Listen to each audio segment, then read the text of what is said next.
দর্শকদের শুভেচ্ছা দিয়ে শুরু করছি আজকে টিবিএস ইনসাইট, সাথে আছি আমি রিয়াদ হোসেন। বাংলাদেশে সাম্প্রতিক ঘটনার প্রবাহ দর্শক আপনারা জানেন, এবং এর প্রভাবে বাংলাদেশের রপ্তানিমুখী শিল্পগুলা যে একটা লম্বা সময় বন্ধ ছিল, তারপরে খোলার পরে সেই ফ্যাক্টরিগুলো কিভাবে এখন তাদের কার্যক্রম চালাচ্ছে অথবা আমদানি রপ্তানি কার্যক্রম কতটুকু শুরু হয়েছে, এই বিষয়টি নিয়ে বিজনেস স্ট্যান্ডার্ডের প্রতিবেদন। এই প্রতিবেদনটি করেছেন বিজনেস স্ট্যান্ডার্ডের বিশেষ প্রতিনিধি জনাব জসিমউদ্দিন। আমরা এই বিষয়ে বিস্তারিত শুনতে তার সঙ্গে আজকে আমাদের স্টুডিওতে কথা বলবো। জসিম ভাই, আপনাকে স্বাগত আমাদের স্টুডিওতে। আপনি তো ফ্যাক্টরিগুলো ঘুরে দেখেছেন, ফ্যাক্টরিগুলো চালু হওয়ার পরে, বিশেষ করে আপনি টঙ্গী, গাজীপুর বিভিন্ন এলাকা আপনি ঘুরেছেন, ফ্যাক্টরি দেখেছেন। সেখানে রপ্তানিমুখী শিল্পগুলোর এখন অবস্থা কি? তারা কি পুরোদমে কাজ শুরু করেছে? ধন্যবাদ জিয়াদ ভাই। আমরা গাজীপুরের কয়েকটা ফ্যাক্টরি ঘুরেছি এবং উত্তরাতে মাল্টিন্যাশনাল যে বাইং হাউসগুলি আছে ওখানে গেছি, এবং লিয়াজো অফিস মানে ব্র্যান্ডগুলির যে লিয়াজো অফিস ওইখানে আমরা ঘুরে দেখছি। গত 2 দিন আমরা ঘুরেছি। তো আমরা ঘুরে যেটা দেখলাম যে তাদের যে রেগুলার ওয়ার্ক আওয়ার 8 ঘন্টা, এর বাইরে গিয়ে তারা কাজ করছে। ইভেন আপনার এর আগের মানে যেদিন ইন্টারনেট সংযোগটা আবার পুনর্বহাল হলো বা পুনরায় চালু হলো, ওই দিন রাতে তারা অনেকেই মানে প্রায় 7-8 ঘন্টা করে রাত জেগে কাজ করছে, এটা রাতে যখন আসলো। এবং পরের দিনও তারা একইভাবে কাজ করছে, মানে তারা তাদের যে পেন্ডিং যে কাজগুলি ছিল ওই কাজগুলি কমপ্লিট করার চেষ্টা করছে, বিশেষ করে করসপন্ডিংগুলি। আপনি জানেন যে 5 দিন যখন ইন্টারনেট আউটেজ বা ব্ল্যাক আউট ছিল, তখন তাদের অনেক মেল বাউন্স ব্যাক করছে। তারা যেগুলি পাঠিয়েছে এগুলিও যায়নি, তাদের কাছে উল্টা আসছে, অর্থাৎ টোটালি যোগাযোগ বিচ্ছিন্ন ছিল এই সময়ে। অনেকে ওভার ফোনে কথা বলে যোগাযোগ রাখার চেষ্টা করছে, সেটাও যেহেতু আপনার ব্যান্ডউইথ ছিল। আমরা নিজেরাও অনেক সময় বাইরের দেশে কথা বলার চেষ্টা করেছি, কিন্তু আমরা দেশেও আমাদের মানে সংযোগ ওভাবে বিচ্ছিন্ন হয়ে যেত কিছুক্ষণ পর পর। তো স্বাভাবিকভাবে তারা প্রথম 2 দিন এই কাজগুলি করেছে।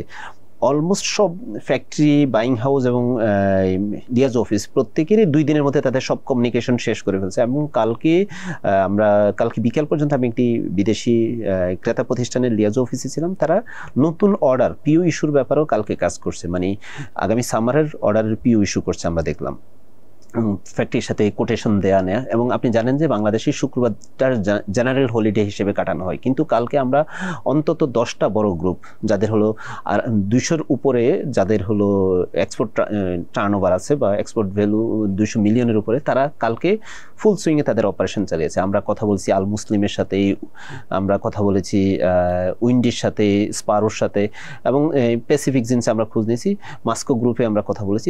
আমরা দেখছি প্রত্যেকে তাদের, যদিও মাস্কো গ্রুপ কালকে তাদের অপারেশন বন্ধ রেখেছে, মানে এটা শুক্রবার দিন তাদের অপারেশন বন্ধ, কিন্তু তারা আগামী শুক্রবার মানে নেক্সট জেনারেল হলিডেতে তারা করবে, এই ফুল সুইং অপারেশন চালাবে, যেটা আমাদেরকে জানিয়েছেন। এবং গতকালও কিন্তু কালকে ফুল সুইং অপারেশনের পাশাপাশি তারা ওভারটাইমে করেছে কোনো কারখানা। এটার মূল কারণ হলো, আপনি জানেন যে 5 দিন অপারেশন বন্ধ থাকার কারণে যে কাজটা জমে গেছে, এটা যদি আপনি 10 ঘন্টা, যারা আগে 8 থেকে 10 ঘন্টা চালাতো, তারা এখন 13 থেকে 14 ঘন্টা পর্যন্ত অপারেশন চালিয়েছে। আপনি তো জানেন যে এর আগে গ্যাস ক্রাইসিসের কারণে অনেকে ঠিকমতো তাদের কাপড় ঠিকমতো পাচ্ছিলেন না টেক্সটাইল মিলগুলোর কাছ থেকে, কাপড় অথবা এটাকে ডাইং করে যে প্রসেসিং এর যে অংশটা, সেটি কি অবস্থা? তারা কি ব্যাকওয়ার্ড লিঙ্কেজ সেক্টর থেকে ঠিকঠাক মতো তাদের কাঁচামালটা পাচ্ছে? আমরা যতটুকু এই মানে 2 দিনের কথা বলে যেটা জেনেছি, কারো কিন্তু এখন ব্যাকওয়ার্ড লিঙ্কেজ নিয়ে তাদের কারো কোনো আপত্তি নেই। তাদের কথা শুনে যেটা মনে হচ্ছে, তাদের সরবরাহটা এই মুহূর্তে স্মুথ আছে, তারা ওই দিক থেকে ভালো সাপোর্ট পাচ্ছেন।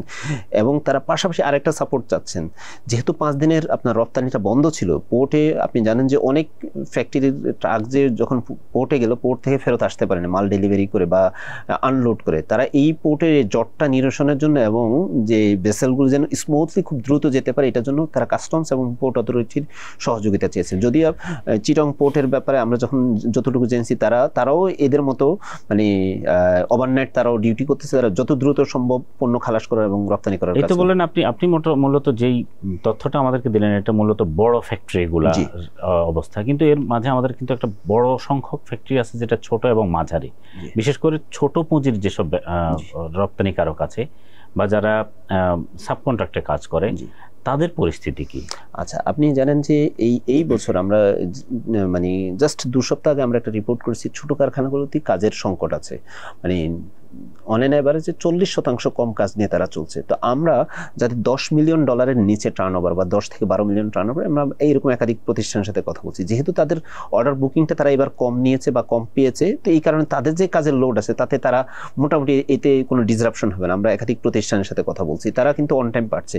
আর বড়রা যারা সাবকন্ট্রাক্ট করাচ্ছে তারাও ওইভাবে করে নিচ্ছে। আমরা স্নোটেক্স স্পারো গ্রুপের ম্যানেজিং ডিরেক্টর সুবল ইসলামের সাথে কথা বলি। উনি চট্টগ্রামে 6টা কারখানা এবং ঢাকা 3টা কারখানায় ওনার কিছু সাবকন্ট্রাক্টের কাজ হয়। উনি যেটা বললেন যে ওইখানে ওনার ফুল সুইংয়ে কাজ চলছে।